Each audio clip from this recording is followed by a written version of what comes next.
In the name of the one who came and proclaimed peace, for through him we all have access to God. Amen.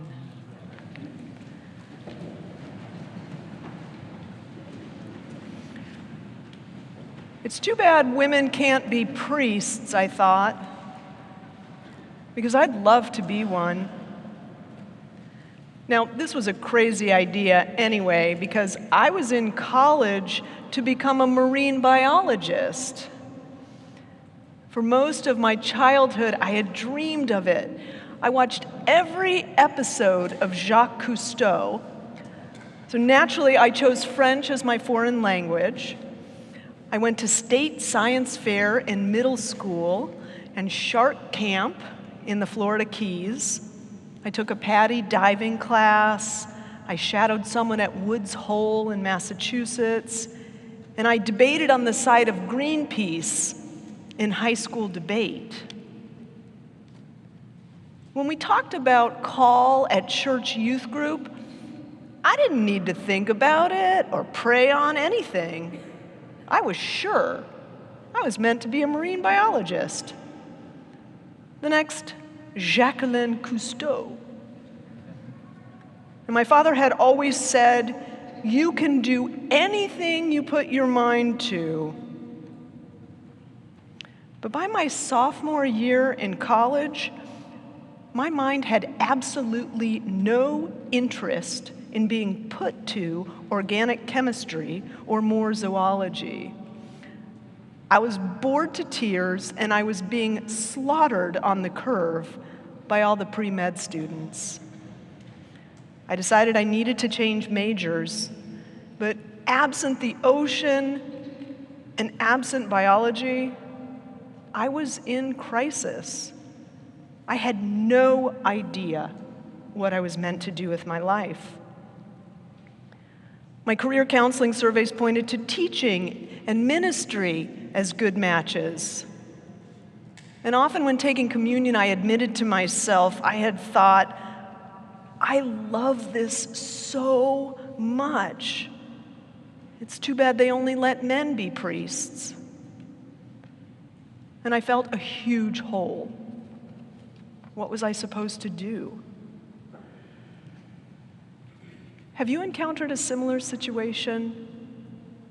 You're going along unaware when you wake up to see a void in your life, that you need to grasp a new possibility.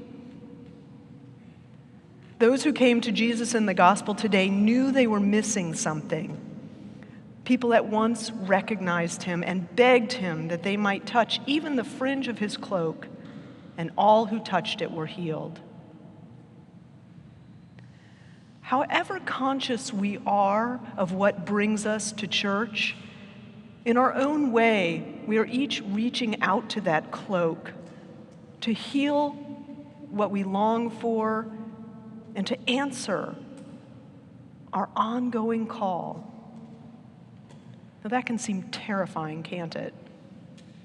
Robert Bly wrote, "The soul itself does nothing if you do nothing. But if you light a fire, it chops wood. If you make a boat, it becomes the ocean." The soul seeks our engagement, and that takes courage.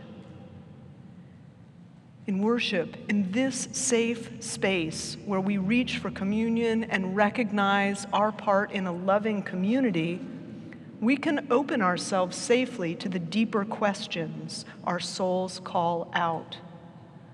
What more is there? What am I called to now? My career identity crisis happened in 1988 when I was worshiping at my college parish in Florida. A lifelong Episcopalian, I had no idea that women had already been ordained for more than 10 years.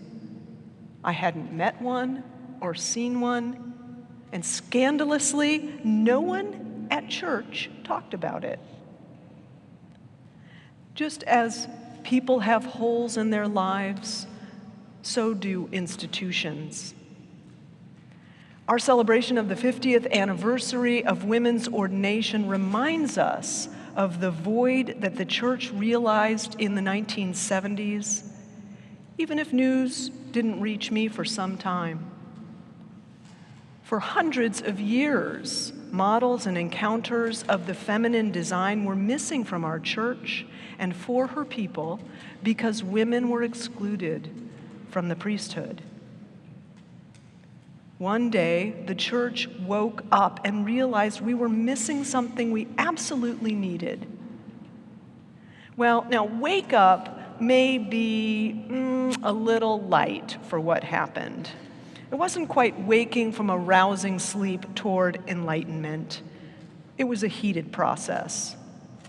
And the hard-won place for women in our pulpits and at Christ's altar and in the eyes of others discerning their own calls is worthy of remembering. Much of the record is told around the Philadelphia 11, the first women ordained in the Episcopal Church in 1974. In the documentary by the same name, early resistance from church leaders is heard like the following strident misogynistic comments.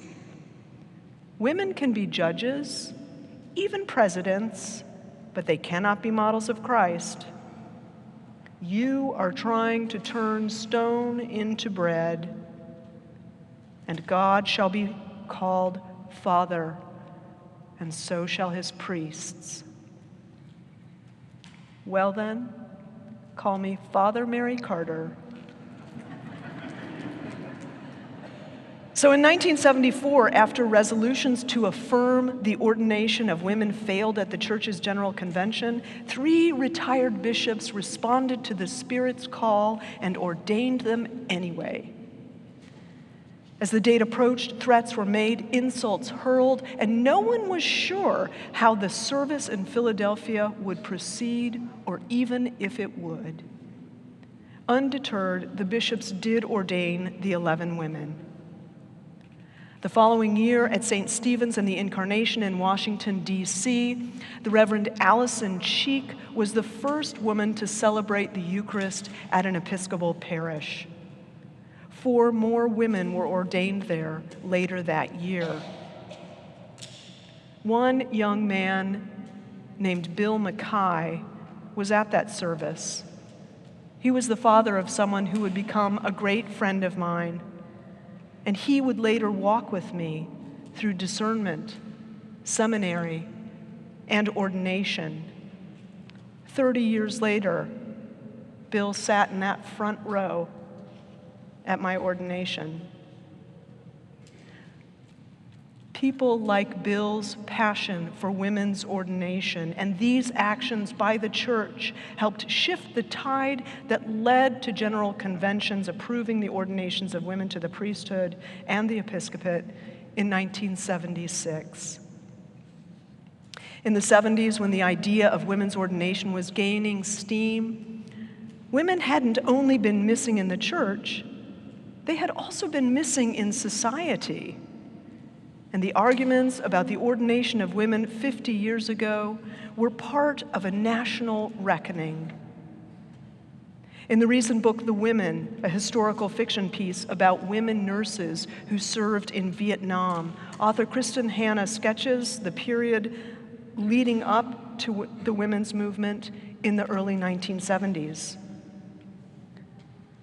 The protagonist, Frankie McGrath, having been unfulfilled by her destiny as a socialite, told by a young man she admires that women can be heroes too, decided to enlist in the army and become a nurse. She served 2 tours in gruesome combat hospital settings. Badly received when she came home and deeply traumatized by the war, she went to the VA for support.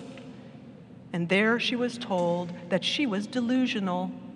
No women had served in the war. In the book, Frankie and her combat nurse colleagues faced denials and diminishment illustrative of a time when this country, not just the church, had its own huge void of self-reflection and was unable to see women's contributions, let alone our potential. The country was beginning to wake up to this truth, though, and within a few years, things would begin to change. Sometimes still tinged with the patronizing, "You've come a long way, baby," message of the cigarette ads of the time. You can hear a little of this in Time magazine's 1976 Women of the Year issue, celebrating societal changes and featuring our heroes, the Philadelphia 11. In that article, the author said, across the broad range of American life, from suburban tract houses to state legislatures, from church pulpits to army barracks, women's lives are profoundly changing. Few women are unaffected. Few are thinking as they did 10 years ago, or even a couple years ago. America has not entirely repealed the Code of Hammurabi, women as male property, but enough U.S. women have so deliberately taken possession of their lives that the event is the spiritual equivalent to the discovery of a new continent. This new discovery, seeking resolution to the gaping hole of sexism, was not just women's to make, of course. It was society's and the church's. 50 years on, the church has made great progress, and I am so grateful to have been able to answer this call to the priesthood, preceded by so many amazing people and women before me. Nonetheless, the church still has work to do. Pay equity between men and women in the Episcopal Church is still lacking. Among recent seminary graduates, men are far more likely to be placed as first-time rectors than women are, and women are more likely than men to be hired in subordinate roles and as associate rectors. As the church, we also can model and advocate beyond what has been achieved and outside of these church walls. Today, especially, when we see women's rights in this country being challenged and reversed, when globally 10.3% of women live in poverty, it is important to remember where we have been, the collective strides that have been made, and the further healing we are called to participate in and lead. The Commission on the Status of Women for the United Nations report calls for, quote, accelerating the achievement of gender equality and the empowerment of all women and girls by addressing poverty and strengthening institutions and financing with a gender perspective. To wake up and find that something has been missing or needs to be changed is nothing short of an opening to God's grace. It is a call to find new ways of healing and bringing about God's hope for the whole world. The apostles gathered around Jesus and told him all that they had done and taught. He said to them, "Come away to a deserted place, all by yourselves, and rest a while." We come to church with many needs and questions. So take this time in community and in the presence of God to rest. Receive the compassion God offers you. Settle into this time and see your reflection and God's in those around you. Listen. Then, sustained by this time and sacrament, we can answer the question the church is asked. What are we called to do now?